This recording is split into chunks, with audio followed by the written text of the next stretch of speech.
Hi hello, ఎలా ఉన్నారు? నేను మీకోసం ఒక మంచి కథని తీసుకొచ్చేసాను. అయితే కథ చెప్పబోయే ముందు నా ఛానల్ సబ్స్క్రైబ్ చేసుకోండి, ఓకేనా? మూర్ఖులకి సహాయం చేసేటప్పుడు చాలా జాగ్రత్త వహించాలి. అలా కాకపోతే వాళ్ళకు సహాయం చేసేందుకు ప్రతిఫలంగా ప్రాణాలు పోగొట్టుకోవాల్సి వస్తుంది. అందుకే అతి మంచితనంతో మూర్ఖులకు సహాయం చేయాలనుకున్నప్పుడు 1-2 సార్లు ఆలోచించి ఆ పని చేయాలి, సరేనా? పూర్వము ఒక అడవికి దగ్గరలో కొండ గుహలు ఉండేవి. ఆ గుహల్లో ఓ కోతుల గుంపు ఉండేది. ఒకరోజు ఇలా అనుకున్నాయి కోతులన్నీ కలిపి, ఎలాగైనా సరేరా, ఎడారిని చూడాలి మనమంతా, ఇది నా కోరికరా, వెళదామా అని అనుకున్నాయి. సరేరా వెళ్దాం.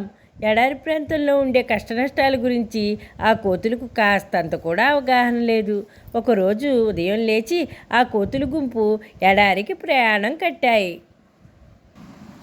ఒక కోతి వాటికి మార్గదర్శకుడిగా ఉండి ముందు దారి చూపిస్తుంటే మిగిలిన కోతులన్నీ దాని వెనుక వరుసగా నడవసాగాయి. మధ్యాహ్నం దాకా నడిచి ఎండిపోయిన ఓ నది ప్రాంతం చేరుకున్నాయి. ఆ నది చాలా వెడల్పైనది. 2-3 మైళ్ళకు మించి ఆ నది వెడల్పు ఉంటుంది.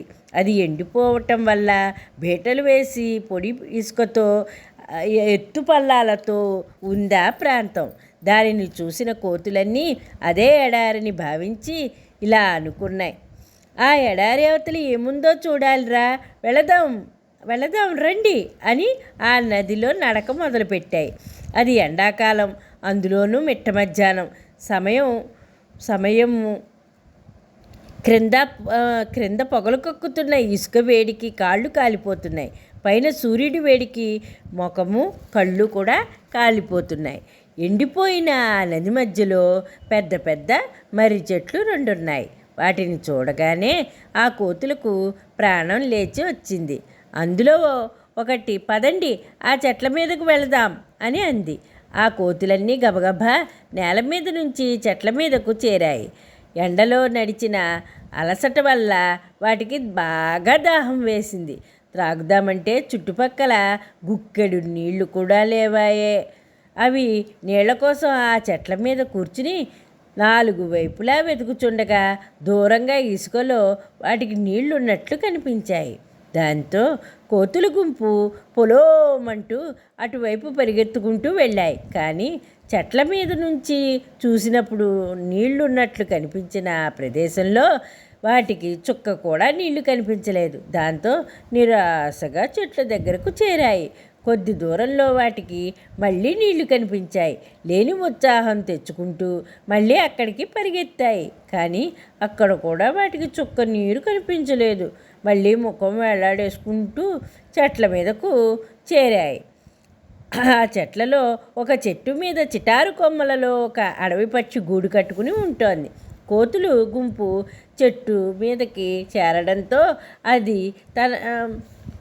అవి తనకి ఏమైనా హానిని తలపెడతాయేమో అని గూడు లోపల దాంకుని తలను మాత్రం బయటపెట్టి చూడసాగింది. కోతులు నీళ్ల కోసము పడుతున్న అవస్థను అది అర్థం చేసుకుని వాటికి సహాయం చేయాలనుకుంది. గూడులోంచి బయటకు వచ్చి నీరసంగా ముఖాలు వేలాడేసుకుని ఉన్న కోతుల ముందు వాలింది.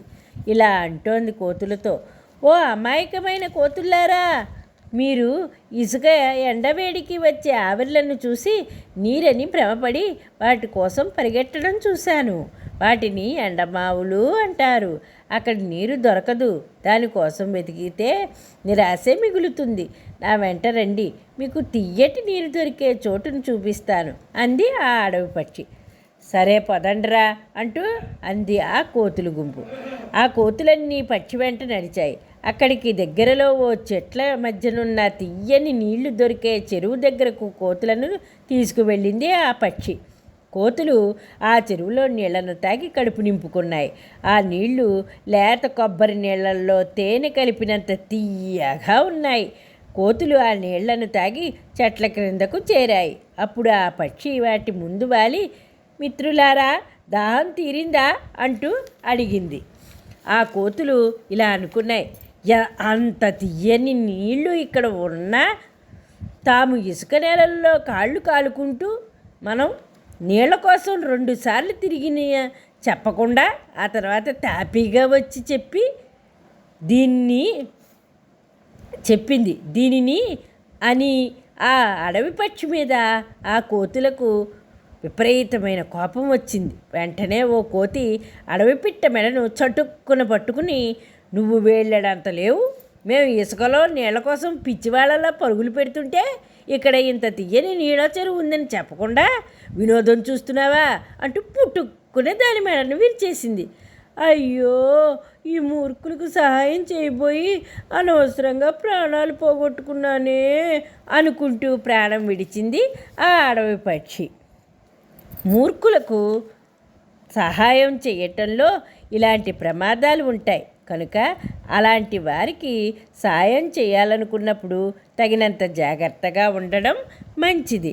తెలిసిందా? నా కథ కనుక నచ్చినట్లయితే లైక్ చేయండి, షేర్ చేయండి, కామెంట్ చేయండి, బెల్ బటన్ని మ్రోగించండి.